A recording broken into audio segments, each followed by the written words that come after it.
Hello. आज हम लोग पढ़ने वाले हैं फिजिक्स में क्लास 10 के लिए उत्तल दर्पण में F बराबर R/2 कैसे सिद्ध करें। ठीक है ना, बिल्कुल आसान तरीका से। तो आइए देखते हैं इसमें। ठीक है ना, तो तैयार हो जाइए आप लोग और फटाफट देखिए इसको कैसे सॉल्व किया जाता है, कैसे सिद्ध किया जाता है। ठीक है ना, तो सबसे पहले यहाँ पे क्वेश्चन दे रखा है, इसमें उत्तल दर्पण में F बराबर R/2 सिद्ध करें। ठीक है ना, ये आपका क्वेश्चन है। और यहां से हम लोग क्या करेंगे, एक उत्तल दर्पण बनाएंगे। कौन सा दर्पण बनाएंगे? उत्तल दर्पण। ठीक है ना, तो ये आपका उत्तल दर्पण है। ठीक है ना, ये उत्तल दर्पण हो जाएगा। और यहां से एक किरण ले लेते हैं। ठीक है ना, इधर डॉट डॉट, ये आपका अनंत हो जाएगा। फिर एक यहां से किरण ले लेते हैं। ठीक है, इसके बाद देखिए करेंगे क्या, इसको हम ए कहेंगे और यहाँ पे एक किरण लेंगे, मतलब लंब यहाँ से निकाल लेंगे। ठीक है ना, और यहाँ से डॉट डॉट करके ऐसे करेंगे। उसके बाद से एक और यहाँ से परावर्तित किरण लेंगे। ठीक है, इसको एम और इसको एम डैश कहेंगे। ये आपका हो जाएगा एफ और ये आपका सी। ठीक है ना, उसके बाद से इसको कहेंगे बी और इसको पी और इसको ई ले लेंगे। ठीक है ना, उसके बाद से ये आपका क्या हो जाएगा, आपतित किरण। आपतित किरण। और ये आपका हो जाएगा अभिलंब। ये आपका अभिलंब है, इसको एन कहेंगे। और ये आपका परावर्तित किरण। परावर्तित किरण। ठीक है, इसको हम कहेंगे डी। यहां से हम लिख देंगे एम एम डैश। एक क्या है, एक उत्तल दर्पण है। उत्तल दर्पण है। ए बी आपतित किरण है। ए से बी क्या है, आपतित किरण। आपतित किरण है जो दर्पण से परावर्तन के बाद इधर लिख देते हैं मुख्य फोकस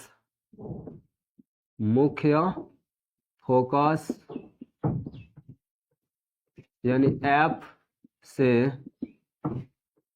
आती हुई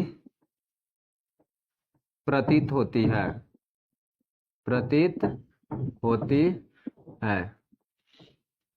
यहां तक समझ गए। सबसे पहले हम क्या करेंगे, एक उत्तल दर्पण बनाएंगे, इसका नाम दे देंगे एम डैश। ठीक है ना, उसके बाद से एक यहाँ से किरण लेंगे, उसके बाद से यहाँ से भी एक किरण लेंगे। ठीक है ना, और इसको अनंत कहेंगे। ठीक है, और ये आपका आपतित किरण, और यहाँ से एक अभिलंब ले लेंगे, और ये आपका क्या हो जाएगा, परावर्तित किरण हो जाएगा। ठीक है ना, और इसका नाम दे देंगे यहाँ पे ए, यहाँ पे बी हो जाएगा, इसको ई कहेंगे। ठीक है ना, ये आपका पी हो जाएगा। एफ आपका फोकस दूरी, सी आपका वक्रता केंद्र। ठीक है ना, यहाँ पे लिख देंगे एम डैश एक उत्तल दर्पण है। ए बी आपतित किरण है जो दर्पण से परावर्तन के बाद मुख्य फोकस एफ से आती हुई प्रतीत होती है। ठीक है ना, अब यहाँ पे आ जाइए, लिखेंगे इसका कोण दर्शा देते हैं। ठीक है ना, यहाँ पे ये आपका कोण हो जाएगा कोण आई, और यहाँ पे आपका कोण बन जाएगा कोण आर। ठीक है ना, फिर यहाँ पे क्या होगा आई, और इधर क्या हो जाएगा आपका कोण आर हो जाएगा। ठीक है ना, इतना समझ गए। आगे ध्यान दीजिए, आगे हम लोग करेंगे क्या इसमें कि यहाँ पे लिखेंगे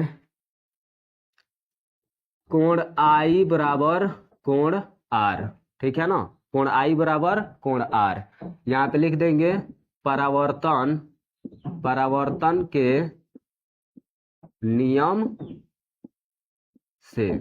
क्या लिखेंगे, परावर्तन के नियम से। तो यहाँ पे सम्मुख कोण बनाएंगे, कोण N B D, N B और क्या हो जाएगा डी, कोण क्या हो जाएगा एन बी डी। तो यहाँ पे लिखेंगे कोण एन बी डी हो जाएगा कोण एफ बी और क्या होगा सी, ठीक है ना।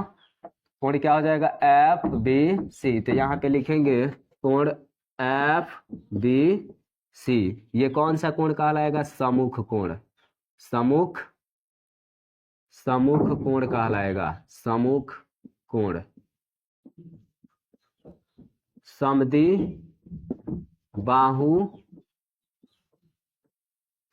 बाहु त्रिभुज बी एफ सी, कोण ए बी एन बराबर कोण बी सी एफ, संगत कोण। तो यहाँ पे लिख लेंगे संगत। यहाँ पे लिखेंगे जब बिंदु बी कमा पी से काफी निकट होगा तब बिंदु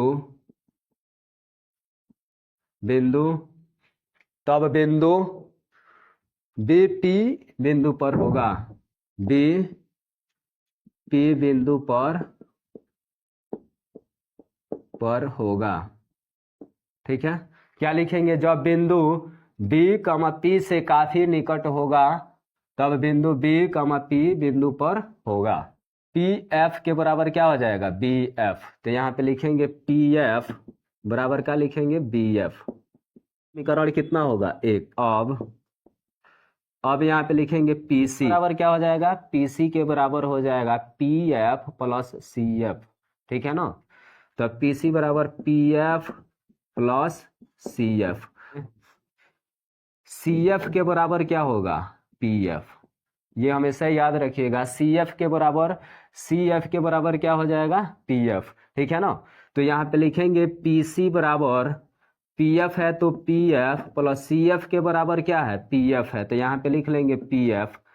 पीसी बराबर लिखेंगे P F copy F two P F, ठीक है ना।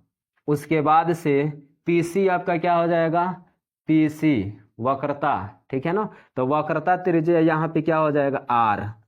उसके बाद से आर बराबर लिखेंगे 2pf। तो 2pf आपका क्या होता है pf बराबर f। तो यहाँ पे क्या लिखेंगे f, ठीक है ना। अब यहाँ पे लिख देंगे चूंकि किसको बाहर करेंगे f को बाहर करेंगे तो क्या हो जाएगा r/2, यानी लिखेंगे प्रूव्ड, सिद्ध हुआ, ठीक है ना। ये हो गया इसका आंसर। एक बार और समझ लीजिए इसको। उत्तल दर्पण में f बराबर r/2 सिद्ध करे, ठीक है ना। एक फिगर बना लेंगे, कौन सा दर्पण है उत्तल दर्पण है, ठीक है ना। उसके बाद से एक किरण लेंगे यहाँ से, इसको अनंत बोलेंगे, ये आपका f ये आपका c, ठीक है ना। उसके बाद से ये आपका e हो जाएगा। उसके बाद से इस दर्पण को क्या मानेंगे m डैश, और यहाँ से एक अभिलंब लेंगे, ठीक है ना, जो कि n है। उसके बाद से ये आपका आपतित किरण हो जाएगा और ये आपका परावर्तित किरण यहाँ पे लिख देंगे। बाकी B P F C E M dash इसका नाम दर्शा देंगे, ठीक है ना। एम डैश एक उत्तल दर्पण है, ए बी आपतित किरण है जो दर्पण से परावर्तन के बाद मुख्य फोकस एफ से होकर आती हुई प्रतीत होती है। कोण आई बराबर कोण आर, ये हो जाएगा परावर्तन के नियम से। अब यहाँ पे कोण बनेगा, कौन सा कोण है सम्मुख कोण एन बी डी, क्या हो जाएगा यहाँ पे एन बी डी बराबर कोण एफ बी सी, क्या होगा कोण एफ बी सी, ठीक है ना। यहां से कोण बन जाएगा। उसके बाद से ये आपका सम्मुख कोण कहलाएगा। उसके बाद से यहाँ पे जो कोण बनेगा ए बी एन, कोण ए बी एन क्या हो जाएगा यहाँ पे ए, उसके बाद से B N, A B N आपका कौन सा कोण हो जाएगा संगत कोण के रूप में होगा कोण बी सी एफ, क्या होगा बी सी एफ। ये जो होगा संगत कोण समद्विबाहु त्रिभुज बी एफ सी में लिखेंगे। जब बिंदु पी कमा बी से काफी निकट होगा तो बिंदु बी कमा पी बिंदु पर होगा। पी एफ बराबर क्या होगा, बी एफ, ये समीकरण 1 हो जाएगा। पी एफ के बराबर क्या होगा, बी एफ, ये समीकरण 1। अब लिखेंगे पी सी बराबर P F, P F plus क्या हो जाएगा, सी एफ। तो यहाँ पे लिख लेंगे पी सी बराबर P F plus C F बराबर क्या है, पी एफ। तो यहाँ पे पी एफ लिख लेंगे, पी सी बराबर 2 पी एफ, यानी पी सी आपका क्या हो जाएगा, वक्रता त्रिज्या यानी आर, और उसके बाद से 2 पी एफ, 2 पी एफ यानी पी एफ को क्या कहेंगे, एफ, ठीक है ना। तो आर बराबर 2 एफ, क्योंकि इसमें से एफ को बाहर करेंगे और आर बाई 2 हो जाएगा, प्रूव्ड यानी सिद्ध हो जाएगा, ठीक है ना। मिलेंगे अगले वीडियो में, तब तक के लिए जय हिंद।